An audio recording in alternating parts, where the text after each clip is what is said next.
कर्नाटक के मुख्यमंत्री सिद्धारमैया ने कथित जमीन घोटाला मामले में अब हाईकोर्ट का दरवाजा खटखटाया है। उन्होंने राज्यपाल थावरचंद गहलोत के आदेश को हाईकोर्ट में चुनौती दे दी है।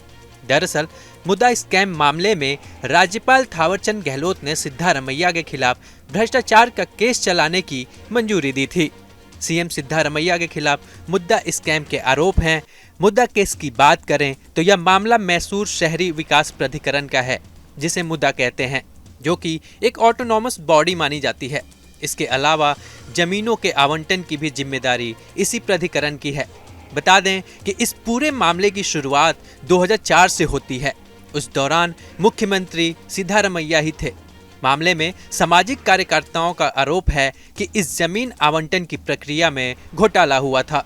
इससे सरकारी खजाने को करोड़ों का नुकसान हुआ। वहीं इस कथित भ्रष्टाचार के मामले में मुद्दा के भी कई अधिकारियों के नाम सामने आए थे। इस मामले में मुख्यमंत्री सिद्धारमैया की पत्नी पर आरोप है कि लगभग 3 एकड़ जमीन मुद्दा द्वारा अधिग्रहित की गई, लेकिन इसके बदले में एक महंगे इलाके में 14 साइटें आवंटित की गईं। मैसूर के बाहरी इलाके केसार में यह जमीन मुख्यमंत्री सिद्धारमैया की पत्नी पार्वती को उनके भाई मल्लिकार्जुन स्वामी ने 2010 में उपहार में दी थी। सिद्धारमैया ने इन आरोपों को निराधार बताते हुए खारिज कर दिया है। कर्नाटक के राज्यपाल थावरचंद गहलोत ने भी मुख्यमंत्री को कारण बताओ नोटिस जारी करके पूछा है कि उनके खिलाफ मुकदमा चलाने की अनुमति क्यों न दी जाए। जवाब में कर्नाटक कैबिनेट ने दृढ़ता से सिफारिश की है कि राज्यपाल मुख्यमंत्री को जारी नोटिस वापस लें। सीएम सिद्धारमैया ने कहा, मैं विपक्षी नेताओं और उन घोटालों को उजागर करूंगा जिनमें वे कथित रूप से शामिल हैं। उन्होंने कहा, कांग्रेस ने विपक्षी पदयात्रा के खिलाफ जन आंदोलन सम्मेलन आयोजित किया। हमने लोगों से कहा है कि वे झूठ बोल रहे हैं और वे झूठे आरोपों के साथ पदयात्रा कर रहे हैं। वे सिद्धारमैया की छवि पर काला धब्बा लगाने की कोशिश कर रहे हैं।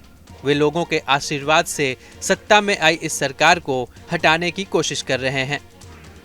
बता दें कि इस कथित भ्रष्टाचार का खुलासा पिछले साल हुआ था। अब सवाल यह है कि यह भ्रष्टाचार का मुद्दा सामने कब आया। तो बता दें कि यह बीते महीने जुलाई की शुरुआत में सामने आया था। 1 जुलाई को आईएएस अधिकारी वेंकट चलपति आर के नेतृत्व में जांच के लिए एक सरकारी आदेश जारी किया गया, जिसमें कहा गया कि मुद्दा की जमीन आवंटन में अनियमितताओं को लेकर शक है। यह जमीनें लाभार्थियों को देने की जगह प्रभावशाली लोगों को दे दी गई। राज्य में कथित घोटाले के मामले सामने आने के बाद कर्नाटक के नेता प्रतिपक्ष आर अशोक ने सीधा आरोप सिद्धारमैया पर ही लगाया है और कहा है कि उन्हें भी नियमों का उल्लंघन करते हुए एक वैकल्पिक साइट दी गई थी। न्यूज नेशन अब व्हाट्सएप पर खबरों के ताजा अपडेट के लिए न्यूज नेशन के इस क्यूआर कोड को स्कैन करें।